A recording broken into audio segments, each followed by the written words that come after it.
This is Ken Currah, Market Development Agronomist for Pride Seeds. It's May the 29th. I'm here at Woodstock at our outdoor farm show site in the Pride Seeds Pavilion in the background. And just popped in here to look at the site here today that I take care of for the company. And pretty happy with what I see. We just had a much needed rainfall last night. I live just east of here and I was about 2.5 inches in the gauge this morning.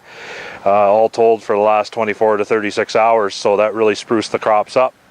Just wanted to talk a bit about the spring that was in the area that I cover for the company and in general in this vicinity.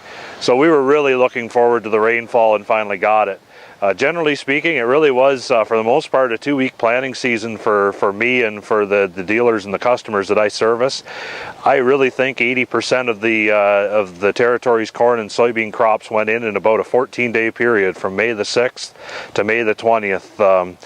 If it's below that 80% level, it's not very far below it. Just a phenomenal amount of horsepower and machinery out there, and the message is out there that when the ground is fit to get going, and the seed treatments, the technologies we have now, and the ability to get across acres is just phenomenal to contribute to quick planting once the ground is ready to go. So it was really a hectic 2-week season.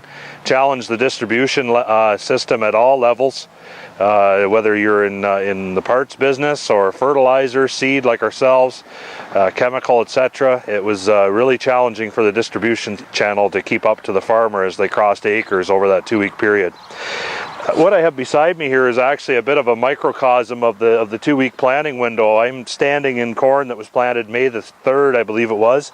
It's about 4 leaf. As you can see, it got nipped by frost from a few days ago. We had fairly widespread frost for about 3 nights. This area not quite as severe as west of London, where it got a little colder. But you can see some 4-leaf corn that I planted May the 3rd, and then I had a late arrival from South America beside it there that's about 2-leaf, planted around May the 15th or 16th. So really kind of a reflection of where the corn crop is at in most of my zone. If I look ahead, now that we have this rainfall, what did the rainfall do for us? Well, hopefully it activated a lot of soil applied chemistries, whether it's corn or soybeans, but particularly corn. I'll talk about that. Certainly the wheat crop needed it. And for dairy producers, the alfalfa, the hay crop, the forage crop really needed the rain. A few dairymen put away some feed last week or earlier this week before the rains came, just simply out of necessity, as I was hearing that quite a few were running low or right out of feed. And with the dry weather in the 3-4 weeks previous, those alfalfa crops were pretty much ready to go. They were quite advanced, even though there wasn't a lot of tonnage there that you would expect for first cut hay. Looking forward, we have this rainfall. I think the 2 big challenges now are for those that have some side dress or top dress nitrogen to do on corn to get across acres. We're talking sunshine and 29, 30 degree heat here for the next couple days, and we're moving into June, so we're going to have warm weather, and we have good soil moisture now, so the corn's going to grow like crazy. We'll be able to hear it grow tomorrow once the sun hits it and the system moves through. It'll be really quite phenomenal. Should alleviate the frost damage right now pretty quickly, which is, like I say, it's only aesthetic frost damage, so that'll clean itself up quite quickly. You can see the new growth in the world down there. So the corn crop, as much as it looked tough the last 3 days, will look much better over the next 3 days and moving into next week. Also, weed control in corn. The corn came up quite quickly. Getting soil applied herbicides down, whether they were PPI or pre, was a big rush, and those herbicides were waiting for moisture. Now for those herbicides, I think the rain came in time for most of them. Growers will have to scout their fields to see how they were doing and if those herbicides got activated. I guess the good thing with the dry weather is I wasn't seeing a whole lot of weed growth either.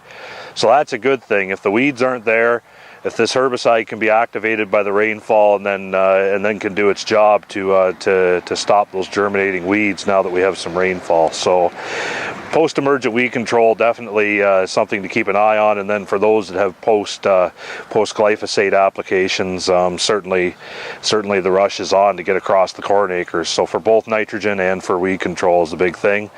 Soybeans pretty much 90% of them planted now. The rain should certainly ease some germination concerns. I think had we gone another 5 to 7 days without rain, we would have had some germination issues, mainly uneven or just plain slow from not enough water uptake by the seed to pop and get going. That concern's been alleviated. With some heat and sunshine, I think there will be some early weed control needs in soybeans post-emergence. So my one piece of advice is don't delay your glyphosate applications in crop and Roundup Ready soybeans, because when those weeds are there, they're robbing yield, so keep an eye on that.